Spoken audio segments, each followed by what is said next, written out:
For decades, the deserts of New Mexico hid a secret no one wanted to believe. A man with no criminal record, no history of violence, no warning signs.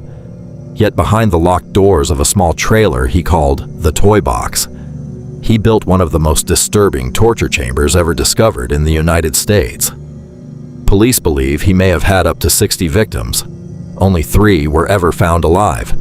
And for years, the town of Truth or Consequences lived unaware that a predator was hunting right next door.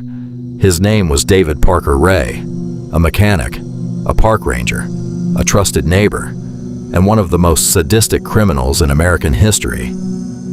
Welcome to ExhibitACrime. Let's open the case file.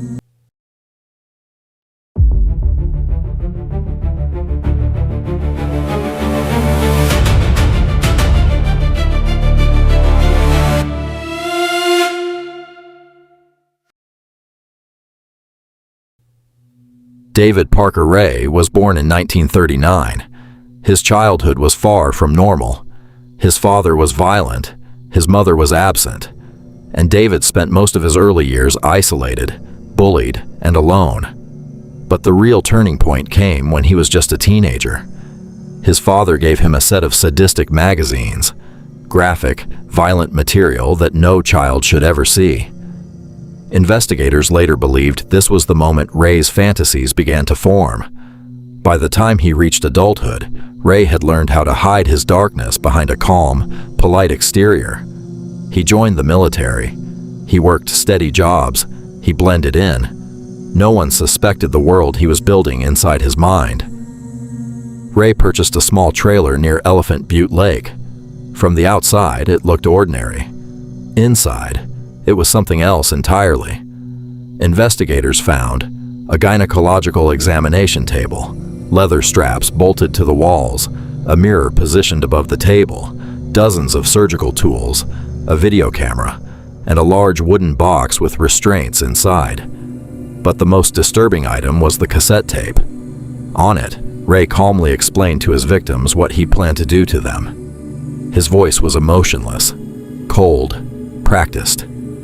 This wasn't improvisation. This was a ritual he had perfected over decades. Ray didn't work alone. His girlfriend, Cindy Hendy, helped lure victims. She cleaned the trailer. She prepared the tools. She watched. But investigators believe Ray had other accomplices too. His daughter, who was accused by multiple victims, friends who visited the property, people who may have helped dispose of bodies. None of them were ever convicted, except Hendy. The idea that Ray had a network of helpers still haunts investigators today. On March 22, 1999, a woman named Cynthia Vigil was abducted by Ray and Hendy. She was chained, restrained, and held inside the toy box. But Cynthia was different. She fought. When Hendy accidentally left the keys within reach, Cynthia unlocked herself, grabbed a phone, and ran barefoot into the desert. She flagged down a passing motorist, screaming for help. Police arrived within minutes. What they found inside the trailer shocked even veteran detectives. The toy box wasn't a fantasy. It was real, and it had been used for years. The FBI launched a massive investigation. They searched Ray's property. They dug through the desert. They drained parts of the lake. They found journals, hundreds of pages documenting dates, descriptions, and notes about women Ray claimed to have abducted. Some entries went back 20 years. Many of the women listed were never found. Ray's journals suggested he had perfected a method: abduct, restrain, torture, drug, release, or dispose. He wrote that he sometimes released victims after drugging them heavily, making them forget what happened. Some investigators believe dozens of women may have survived without ever knowing they were victims. Even after Ray's arrest, the case remained full of mysteries. 1. How many victims were there? Ray's journals suggest dozens. Some entries describe women who were never identified. 2. Why were no bodies found? Ray lived near Elephant Butte Lake, a massive reservoir. Police believe he disposed of victims in deep water. 3. Did he have more accomplices?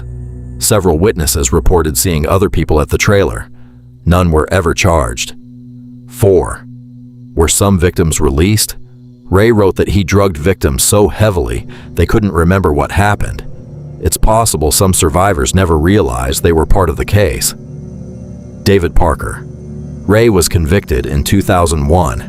He received 224 years in prison, but he never served it. Ray died of a heart attack in 2002, just 1 year after sentencing. He took the truth with him. His toy box was dismantled.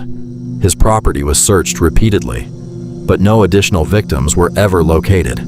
The case remains one of the darkest mysteries in American criminal history. David Parker. Ray left behind more questions than answers. How many victims were there? Where are they now? And how did a seemingly normal man hide such horror for so long? Some cases close with justice. This one closes with silence. Subscribe to Exhibit a Crime. New case file every week. The case is never closed.